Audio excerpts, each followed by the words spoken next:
Welcome to Kaloji TV.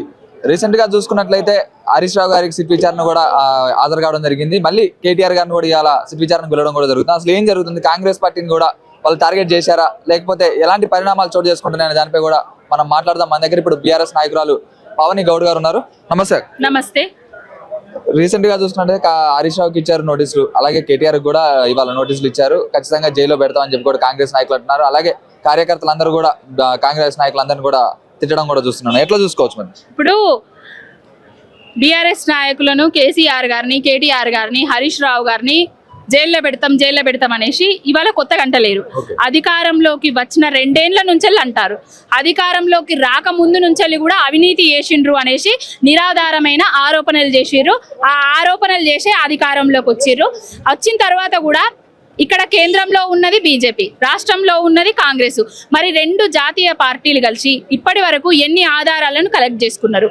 చట్టాన్ని గౌరవించే వ్యక్తులలాగా చట్టాన్ని ఎప్పటికీ గౌరవిస్తారు. బీఆర్ఎస్ కార్యకర్తలైనా బీఆర్ఎస్ నాయకులైనా ఎప్పుడు పిలిచినా అప్పుడు సిట్టు విచారణకు ముందు హాజరవుతున్నారు. మరి ఏవి మీ ఆరోపణలు చేసిండ్రు కదా, ఆధారాలు చూపెట్టుర్రి, జైల్లో పెట్టుర్రి, రెడీగా ఉన్నాం. ఎందుకు పదే ఇప్పుడు ఒకదాని అయిపోకుండా ఒకటి అయిపోకుండా ఒకటి అన్నిటిలో కూడా విచారణకి వెళ్తున్నారు, మళ్ళీ వస్తున్నారు. అంటే దీని పరంగా చూసుకుంటే కాంగ్రెస్ ఏం చేయాలనుకుంటుంది? బీఆర్ఎస్ విచారణకి వస్తున్నారు అని అంటే వెళ్ళకపోతే బురద చల్లుతారు, వెళ్ళినా కూడా లోపల ఏదో జరుగుతుంది అనేసి బయట బురదలు చల్లుతున్నారు.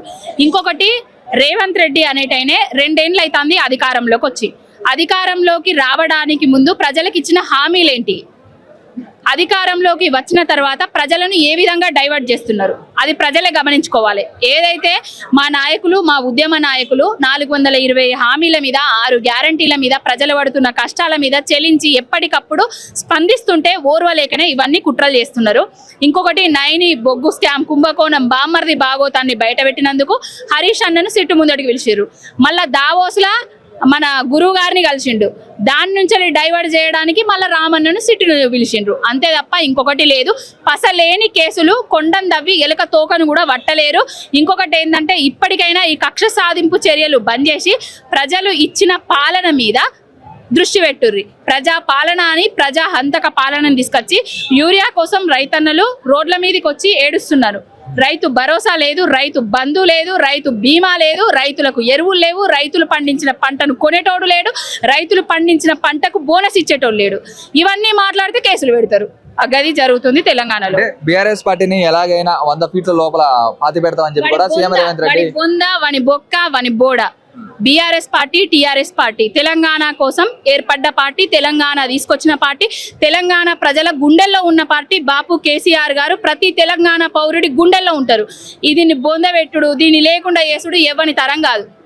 అంటే బీఆర్ఎస్ పార్టీ వాళ్ళందరూ కూడా ఇక పార్టీని లేకుండా చేస్తామని చెప్పి కూడా అంటున్నారు. అలాగే వచ్చిన పెద్ద అధికారులు రేవంత్ రెడ్డి గారు కూడా ఈ మధ్య వ్యాఖ్యలు చేయడం కూడా చూసాం. అలాగే ఇప్పుడు చూసుకున్నట్లు బీఆర్ఎస్ పార్టీ, కాంగ్రెస్ పార్టీనే లేకుండా చేస్తున్నాడు కదా.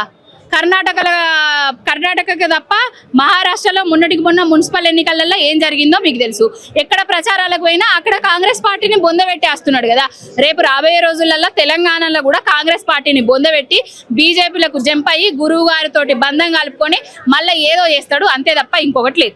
కార్పొరేషన్ ఎలక్షన్స్ లో ఎట్లుండబోతుంది? కార్పొరేషన్ ఎలక్షన్స్ లో ప్రజలు బీఆర్ఎస్ పార్టీకి బ్రహ్మరథం పట్టబోతున్నారు. ప్రజలు ఎప్పుడు బీఆర్ఎస్ పార్టీ వెంటనే ఉంటారు. అధికార బలంతో, అంగబలంతో అన్ని వ్యవస్థలను దుర్వినియోగం చేసి జూబ్లీ హిల్స్ లో ఏ విధంగా గెలిచిండ్రో మీరు అందరికీ తెలుసు.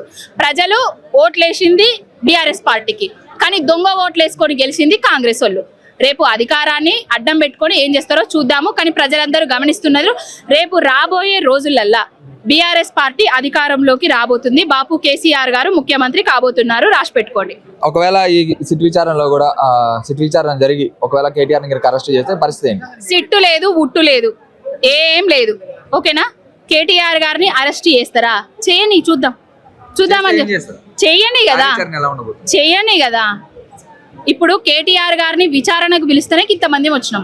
కేటీఆర్ గారిని అరెస్ట్ చేస్తే ఎంతమంది వస్తారో, తెలంగాణ ఏ విధంగా అగ్గిలాగా మారుతుందో చూపిస్తాం రేవంత్ రెడ్డికి. ఫైనల్ గా తెలంగాణ ప్రజలకు కావచ్చు, కాంగ్రెస్ నాయకులందరూ కూడా మీరు ఏం చెప్పదలుచుకున్నారు? తెలంగాణ ప్రజలు విఘ్నులు, చైతన్యవంతులు. ఇప్పటికైనా ఆ డాల్బోల్ మాటలు నమ్మకుర్రి.